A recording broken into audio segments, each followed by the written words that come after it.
உங்களோட இலக்கு அடைகிற முயற்சியில் என்னைக்காவது வருத்தத்தோடையும் சோகத்தோட தயக்கத்தோட இது நடக்குமா நடக்காதா அப்படின்னு பயந்து நின்றுருக்கீங்களா? கண்டிப்பாக நின்றுருப்பீங்க. அந்த ஒரு சிச்சுவேஷனில் தான் நானும் இருந்தேன்.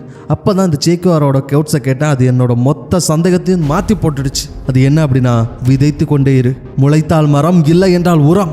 ஆமாம், வாழ்க்கை அதே மாதிரி தான். வாழ்க்கையில் நம்ம எடுத்து வைக்கிற எல்லா முயற்சிகளும் ஜெயிச்சிடாது. எல்லா முயற்சிகளில் சில முயற்சிகள் ஜெயிக்கும். அப்படி ஜெயிக்கிற சில முயற்சிகளை தவிர மற்ற எல்லாமே எந்த பலனும் கிடையாதுன்னு அர்த்தம் கிடையாது.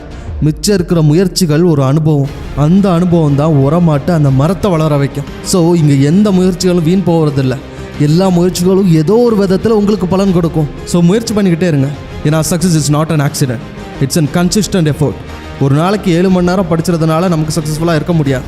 ஆனால் அதே நேரம் எல்லா நாளும் அட்லீஸ்ட் 2 மணி நேரம் நான் படிப்பேன் அப்படின்னு எந்த வித எக்ஸ்கியூஸும் சொல்லாமல் எல்லா நாளும் நீ 2 மணி நேரம் படிச்சிங்க அப்படின்னா அந்த கன்சிஸ்டன்ட் எஃபோர்ட் கொடுக்கக்கூடிய சக்ஸஸ் வேறு மாதிரி.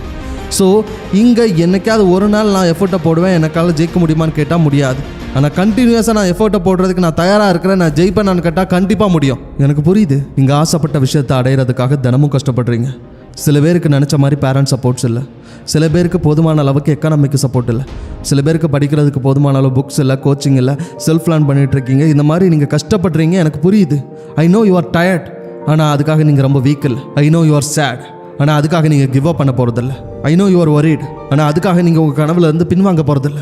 ஒரு விஷயம் நல்லா புரிஞ்சுக்கோங்க, காட்டில் எவ்வளவோ விலங்குகள் இருக்கலாம், ஆனால் நம்ம சிங்கத்தை தான் ராஜான்னு சொல்கிறோம். ஏன்? சிங்கத்தை விட பெரிய மிருகம் எதுன்னு கேட்டால் யானை தான். யானை தான் காட்டோட ராஜாவாக இருக்கணும்? இல்லை. சிங்கத்தை விட உயரமான மிருகம் ஒட்டகச்சிவிங்கி. இப்போ ஒட்டகச்சிவிங்கி தானே ராஜாவாக இருக்கணும்? சிங்கத்தை விட வேகமான மிருகம் தான் சீட்டா தானே ராஜாவாக இருக்கணும்? இல்லை. ஏன்? ஏன்னா இந்த மிருகங்களுக்கு தன்னோட வலிமை தெரிஞ்சாலும் இயற்கையிலேயே மற்ற மிருகங்களை பார்த்தா அதுக்கு ஒரு பயம் வரும். ஆனால் சிங்கத்துக்கு மட்டும்தான் தன்னோட முழு வலிமையும் தெரியும், எந்த விலங்கையும் வேட்டாட முடியுங்கிற நம்பிக்கையும் இருக்கும்.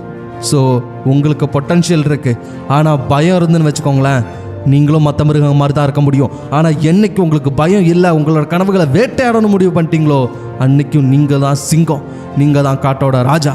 உங்களுக்கு சோர்வாக இருக்கா? ரெஸ்ட் எடுத்துக்கோங்க. எல்லாம் சரியானதுக்கப்புறம் கெட் பேக் டு ஒர்க். உங்களுக்கு சோகமாக இருக்கா? கொஞ்சம் ரெஸ்ட் எடுத்துக்கோங்க. ஹாப்பியான ஈவெண்ட்ஸில் உங்களை பார்ட்டிசிபேட் பண்ணிக்கோங்க. சந்தோஷம் வருதா?